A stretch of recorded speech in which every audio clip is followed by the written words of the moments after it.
Hi students, welcome back to Google Classroom of Sri Gokulam Public School, Guruvayur. How are you children? Hope you all are fine over there. In the last class, we have discussed the main features, merits and limitations of departmental undertakings.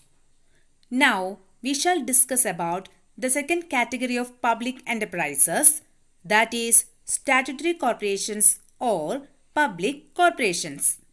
A statutory corporation is the body corporate created or formed by a special act of parliament or by the central or state legislature. It is fully financed by the government. Its powers, objectives, functions, etc. are also decided by the act of legislature.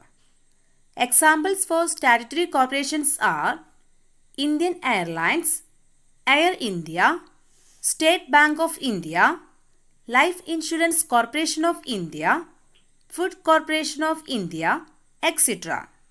Now, let's discuss the main features of statutory corporations.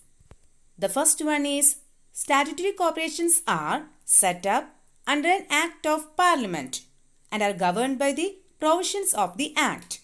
For example, Life Insurance Corporation of India was established under a Life Insurance Corporation Act 1956.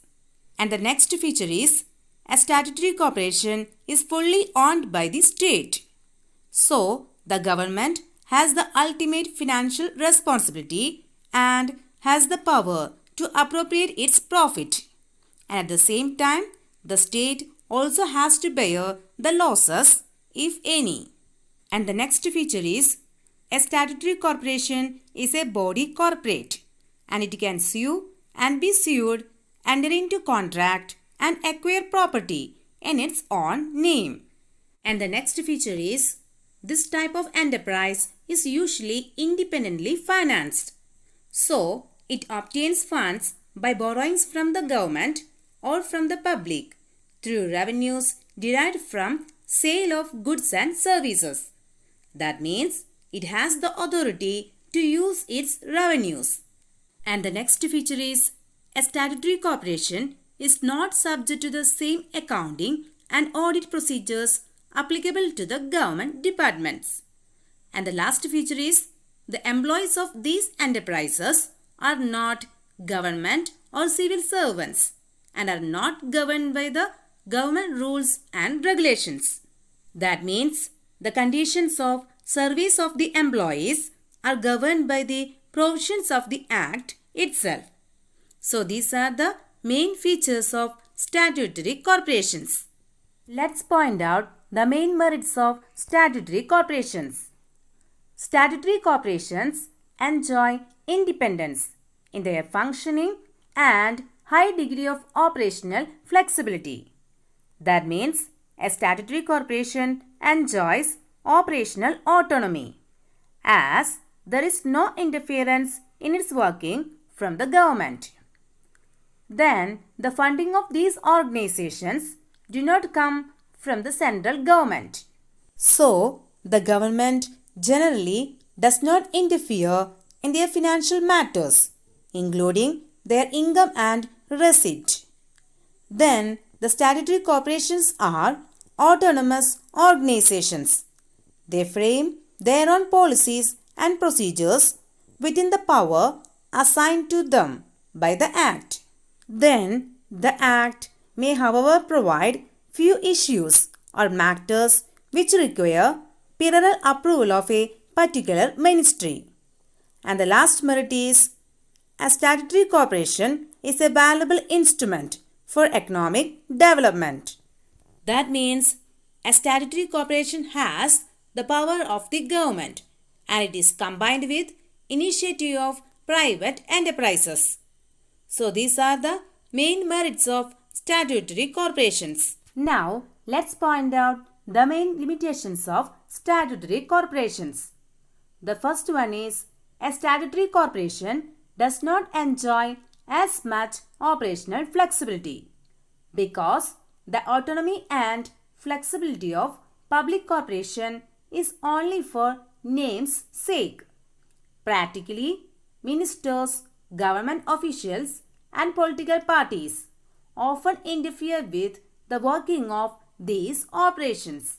And the next limitation is government and political interference has always been there in major decisions. And where there is dealing with public, rampant corruption exists. The last limitation is the government has a practice of appointing advisors to the corporation board. This curbs the freedom of the corporation in entering into contracts and other decisions. So these are the main limitations of statutory corporations. Now let's discuss about the third category of public enterprises, that is government company. A government company is established under the Indian Companies Act 1956 and it is registered and governed by the provisions of Indian Companies Act. Then what is government company?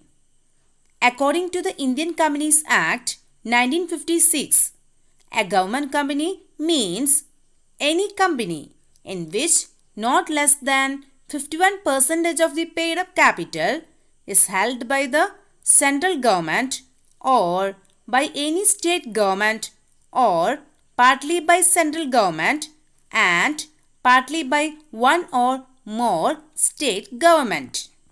Examples of government companies are Oil and Natural Gas Corporation, State Trading Corporation of India Limited, Indian Oil Corporation Limited, etc.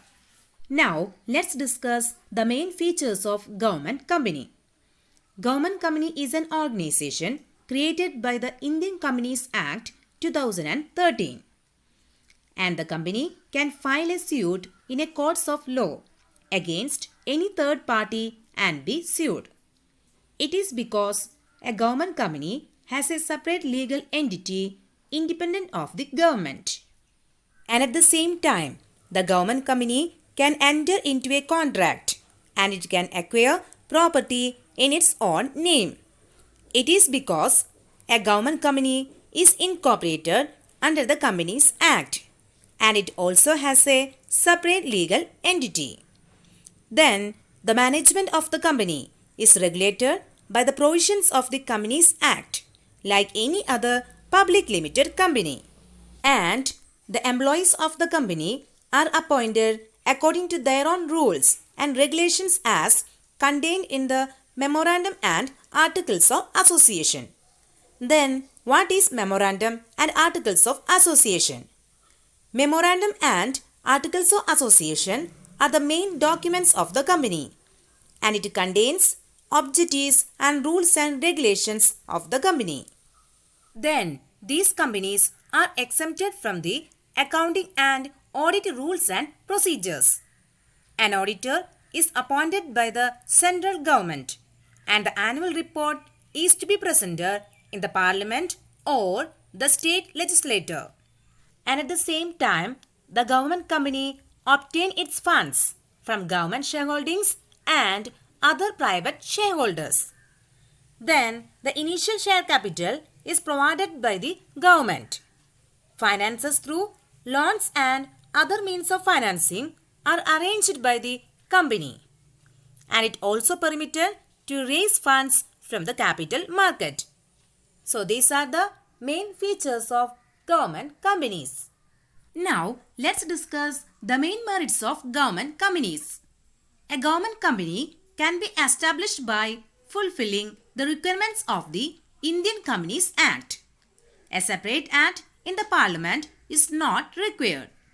That means the formation of a government company is much easier as compared to a public corporation and it has a separate legal entity apart from the government. So it can enter into a contract and acquire property in its own name. And at the same time, it enjoys autonomy in all management decisions and takes actions according to business prudence.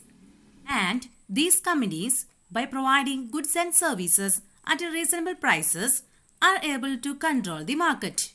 And curb unhealthy business practices.